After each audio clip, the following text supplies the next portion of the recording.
My name is William Robert Howell Jr. In the Army for 24 years. I had some pretty cool jobs that I did, for about 19 years. We all sit down at times, a lot of guys will be like, yeah, man, I got 2 tours in Onan province and blah, blah, blah. Man, I have no idea what.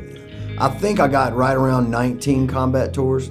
It's how you count them, you know what I mean? Injuries, let's see, I've been in 5 IED blasts. 1 of them I was dismounted. 3 helicopter crashes, or the Air Force calls them hard landings, you know what I mean? But no, they were crashes, when the helicopter flips over and shit, that's a crash to me. And I've been shot 3 times, and then that's not counting all the other quote unquote injuries of, falling down and twisting stuff and breaking stuff or whatever, And I got a bunch of shrapnel and dislocated my right shoulder, almost tore my arm off, broke my neck. Another place I got a bunch of my traumatic brain injury is from doing internal breaching.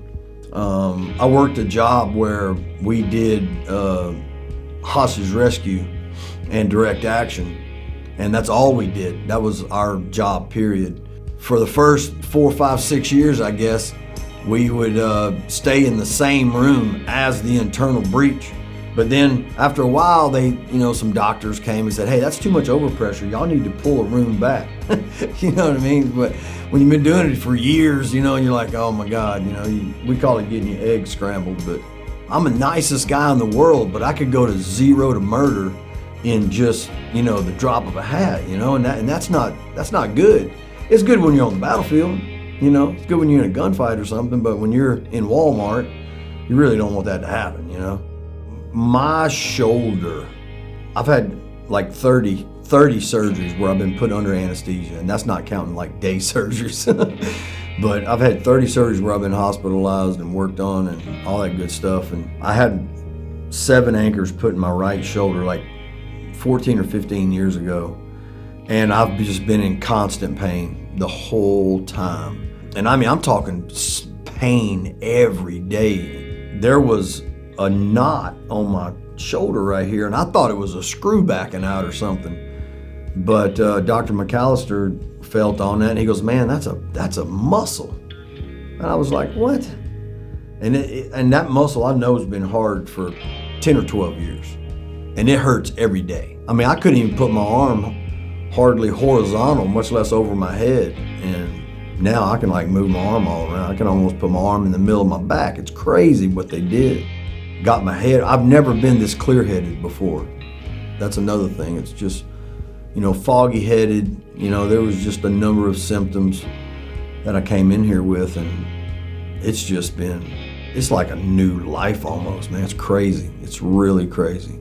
I hate to say the old cliche after the first day, but no shit, the first day we do all these evaluation stuff, but then the first day that Dr. McAllister worked on me, on my shoulder, I gained like 50 degrees of rotation after one time of him jamming in there and pushing and pulling. And he had found that my shoulder blade was fused to my rib cage, and he got all that ripped apart, which hurt like, I'm here to tell you right now, man, I know a lot of people that couldn't handle all that pain.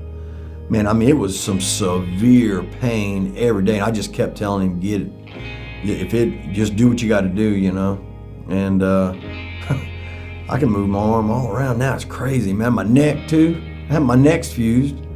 And for 14 years, my doctors have told me, don't move your neck. Well, I come here, and they're like, you need to move your neck. And I can just move my neck all around now. They've been working on muscles and just getting things loosened up. It's a lot of mental. Mentally, I was like, I'm screwed for the rest of my life. But now I'm like, man, I can actually really do this. And I've been skydiving, riding dirt bikes and everything the way I was before. I can't wait to do it now. I mean, I did some over the weekend, but I can't wait to get going.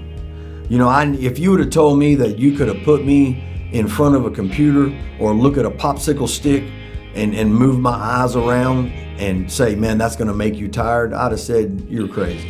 But it does, man. It works your brain, the neurological and the physical. I can't say one's better than the other. They both did me wonders. But I've been to some treatment facilities, and they help do certain things, yes. But this place right here, Synapse, is by far the pinnacle of any kind of help I've got. You know what I mean? For me personally, for what I needed in my head and what I needed physically.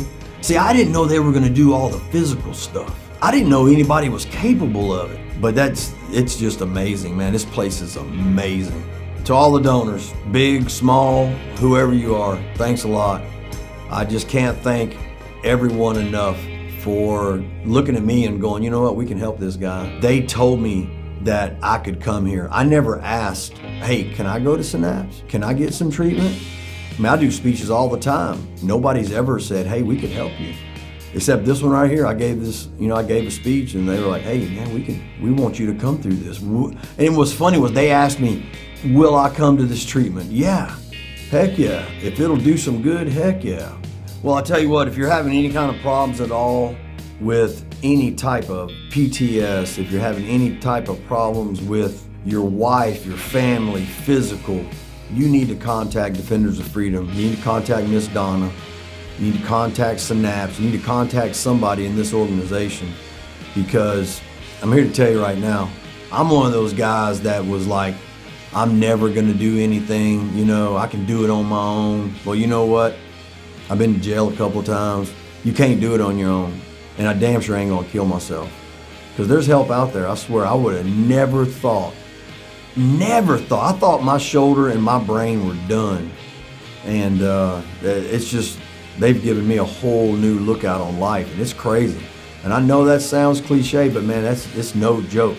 And that's the biggest thing with a lot of veterans too. They don't want to admit they need help, but we all need help, believe me.